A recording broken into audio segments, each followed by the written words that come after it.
Hello, everyone. First question. How many of you think that this is a shed? Great, correct. And how many of you think that inside this shed there might be a few tools, a bit of gardening equipment, some storage? Not quite right.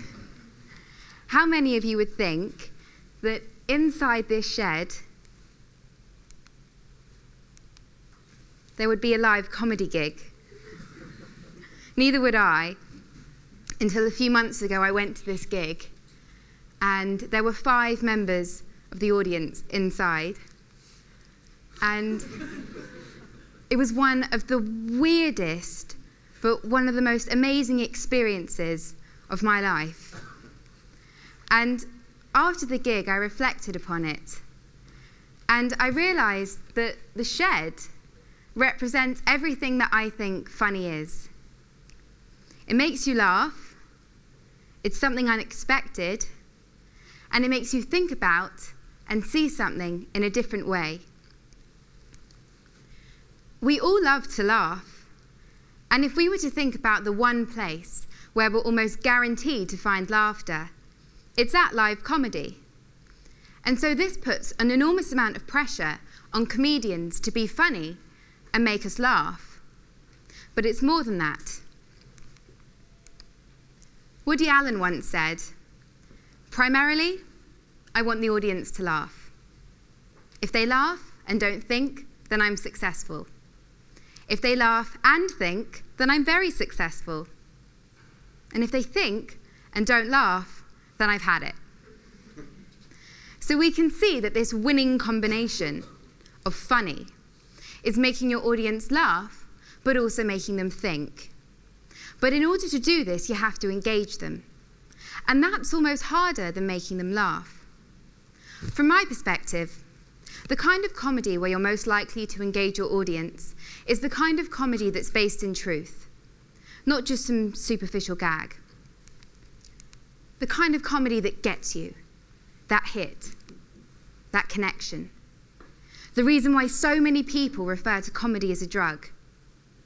The kind of comedy where you offer your audience the opportunity to recognize a truth, perhaps about the act on stage, maybe society in general, or even a truth that you recognize within yourself.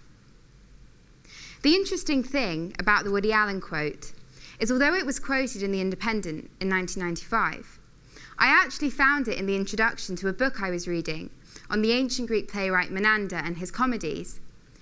And when I was studying ancient Greek comedy this year, one of the ideas discussed was that the reason why ancient Greek tragedy seemed to fall out of fashion after the 5th century BC, whereas comedy continued to be a really entertaining art form in the 4th century BC, was the idea that the Greeks were finding new ways to experiment with the genre of comedy rather than tragedy. And I feel that that's very much true to this day, because throughout the ages, and even now, we're always looking for new ways to make each other laugh. And what we find funny shapes our lives in so many ways, not just at a gig. Think about how many of your actions and choices in life are influenced by the fact that you find them funny.